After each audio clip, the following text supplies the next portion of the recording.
포항형 창조도시 조성을 위한 구체적인 실행 전략이 막힘없이 추진 중입니다. 시민이 공감하고 체감하는 결과 도출을 전제로 활발한 연구와 논의가 이루어지고 있는데요. 지난 18일 열린 포항 창조도시 추진 전략 심포지엄 소식 전해드립니다. 이번 심포지엄은 포항 창조도시 4대 프로젝트인 강소기업 육성과 물류산업 육성, 해양관광 육성, 시민행복 추진 등 파트별 분과위원회가 지금까지 도출한 추진 전략과 핵심 사업을 공유하고 분과별 위원들 모두가 한자리에 모여 발전 방향을 모색하기 위해 마련됐습니다. 특히 이날 심포지엄에 앞서 17일에는 박근혜 대통령이 함께한 포항 창조경제혁신센터 협약식이 열려 포항형 창조도시 건설에 더욱 힘을 실어주기도 했습니다. 이날 포항 창조도시 추진전략 심포지엄은 상상, 도전, 융합을 통해 미래를 여는 창조 경제를 주제로 한 기조 연설을 시작으로 4대 분과별 세부 전략 과제를 제시하는 주제 발표로 진행됐습니다. 이어 창조도시 포항 건설을 위한 추진 방법과 시민들이 체감하는 성과 도출 전략, 대시민 공감대 형성 방안 등에 관한 의견을 나누며 함께 고민하는 토론의 시간이 펼쳐졌습니다. 포항시는 이번 심포지엄을 통해 수렴한 각계각층 전문가와 위원들의 의견을 반영해 1월 중 전략 과제와 사업을 확정할 방침입니다. 270-8282 포항시 민원 콜센터가 친절하고 쉬운 안내로 명품 해결사의 역할을 톡톡히 하고 있습니다. 시민들의 만족도가 최상이라고 하는데요. 그 소식 전해드리죠. 포항시 민원콜센터는 지난 11월 빨리콜을 이용한 시민 1000여 명을 대상으로 친절도와 신속도, 이해도 등 3개 분야에 대해 설문조사를 실시한 결과 응답자의 96.9%가 콜센터 서비스에 대해 만족하는 것으로 나타났습니다. 또한 시민들이 직접 칭찬하는 칭찬콜과 감사 건수도 2012년 개소 이후 1014건에 달하는 등 전국 최고의 콜센터로 자리매김해 나가고 있습니다. 포항시 콜센터에서는 하루 평균 900콜의 민원을 해결하고 있는데요. 12명의 전문 상담사가 평일 오전 8시 30분부터 오후 6시 30분까지 상담을 하며 야간 및 휴일에는 시청 당직실에서 전화를 받아 처리하는 24시간 체제로 운영하고 있습니다. 포항시는 앞으로도 최상의 민원 상담 서비스를 제공하기 위해 최선을 다한다는 방침입니다. 매출액 5조 원이 넘는 대기업 중국 태부그룹이 포항시의 투자 여건을 정밀 체크하기 위해 우리시를 찾았습니다. 중국 태부그룹의 핵심 임원단이 17일부터 1박 2일간의 일정으로 포항을 찾았습니다. 이에 포항시는 18일 태부그룹을 대상으로 한 투자 유치 설명회를 갖고 우리시 입지 여건과 지원책 등 우수한 투자 여건을 부각시켰습니다. 한편 최종 투자 결정이 이루어질 경우 태부그룹은 포항 영일만 산업단지 내 부품 소재 전용 단지 4만 2천여 평에 5천만 달러 규모의 항만 크레인 등 중장비 생산 시설을 설립하게 되는데요. 이에 따라 300명 규모의 고용 창출과 함께 철강 산업 일변도의 산업 구조를 다각화하는 효과도 기대됩니다. 이어서 간추린 소식입니다. 농업의 경쟁력을 높이고 미래 지역 농업을 이끌어갈 유능한 인재 양성을 위한 2014 포항농업대학 졸업식이 지난 16일 농업기술센터 흥해청사에서 열렸습니다. 포항시립예술단은 오는 26일까지 2015년 찾아가는 문화배달 서비스 신청 접수를 받습니다. 문화배달 서비스는 시립교향악단, 합창단, 연극단 등의 각기 다른 특색 있는 공연으로 꾸며지며 포항시 소재 학교, 기업체, 복지시설, 공공기관 등을 대상으로 합니다. 신청에 관한 자세한 사항은 포항시 문화예술과로 문의하시기 바랍니다. 포항시 평생학습원 하반기 정규과정 수료식이 지난 19일 있었습니다. 포항시 평생학습원은 시민들의 평생교육과 문화적 욕구를 충족시키기 위해 어르신관, 여성관, 청소년관을 비롯해 복합문화센터와 우창동 여성문화관을 운영하고 있습니다. 지난 10월 개최된 행복한 가게 나눔장터 행사 수익금 중 2천만 원을 저소득층 가구와 무료 급식소에 지원하는 전달식이 15일 있었습니다. 대한민국 근대화의 성공 스토리, 그 중심에 우리 포항이 있다는 건 부정할 수 없는 사실입니다.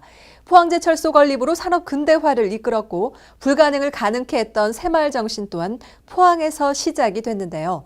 이 새마을 운동을 테마로 한 여러 프로그램이 인기를 끌고 있는 가운데 새로운 명소가 또 하나 생겼다고 합니다. 옛것을 익혀 올바른 인성을 키우는 새마을 인성교육관 포항 포스팅에서 담아봤습니다. 잘 살아보세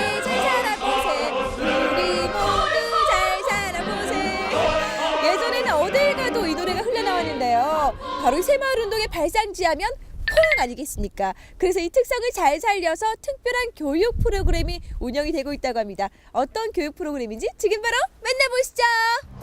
오늘 만나볼 그 프로그램 바로 우리나라 경제 발전에 이바지한 새마을운동의 정신을 배워볼 수 있다고 합니다. 그때 그 시절을 떠올리며 함께 배워보실까요? 기계변의 문성마을은 70년대 우리나라를 가난에서 벗어나게 해준 새마을운동의 성지인데요. 이러한 정신을 계승하고 발전시키기 위해 건립된 새마을운동 발상지 기념관입니다. 이곳이 어떤 곳인지 먼저 소개를 들어볼게요. 예, 저희들 여기 새마을 기념관은 2009년도 9월 17일 날 개관했습니다. 그리고 지금 약 한 5년 가까이 지났죠, 그죠? 1970년대에 이 마을에 새마을 가꾸기 사업의 성공 사례 마을입니다.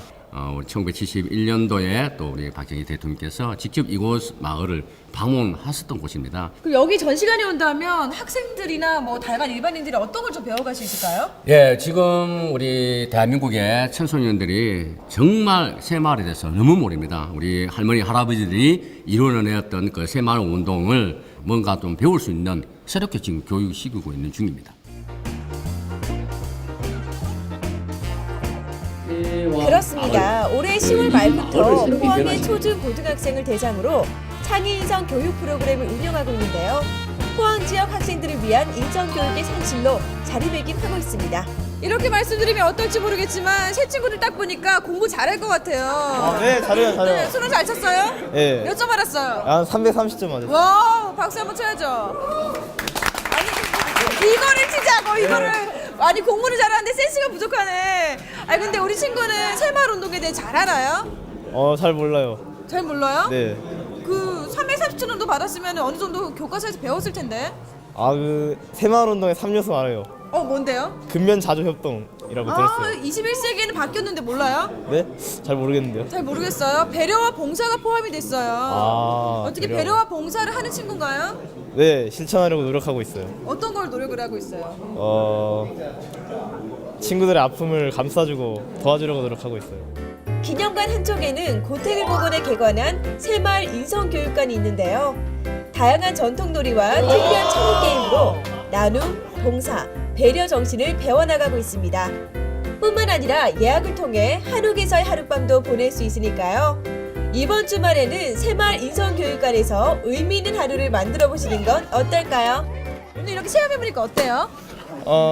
원래는 새마을 운동 책으로만 배웠었는데 와서 직접 보니까 이게 농촌에서 이렇게 4년 만에 바뀌었다는 게 좀 놀랍기도 하고, 이제 저도 좀 정신을 가다듬어서 나중에 뭐 일하거나 이럴 때 잘 해보려고요. 아무래도 새마을운동 정신 중에 하나가 협동이잖아요. 이제 어떤 마음으로 주위 사람들과 협동하며 살아갈 건가요? 제가 원래는 좀 혼자 하는 경향이 있어요. 근데 이제 좀 많은 애들한테 배울 것도 많고 하니까 주변 사람들한테 많이 느낄 거 느끼고 배울 거 배우면서 서로 협동해서 잘 해나갈 생각입니다. 우리나라의 발전에 한 획을 그은 새마을운동. 수십 년이 지난 지금 외국의 사절단이 우리 새마을운동의 정신을 본받고 있는데요. 자라나는 아이들에게도 이러한 정신이 함께하기 위해 새마을 인성교육관의 꾸준한 발길이 이어지길 바랍니다. 우리 친구들 새마을운동 정신 많이 배웠죠? 네! 뭐가 있죠?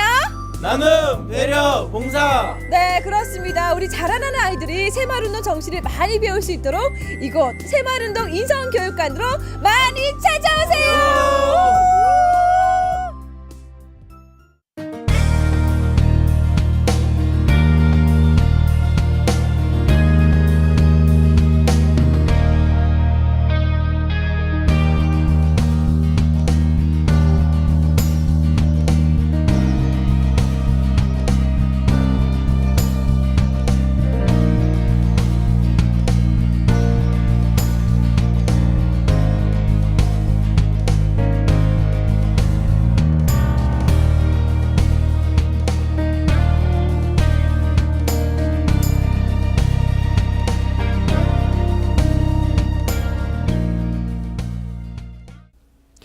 포항시가 산불 제로화를 목표로 예방활동 총력전을 펼치고 있습니다.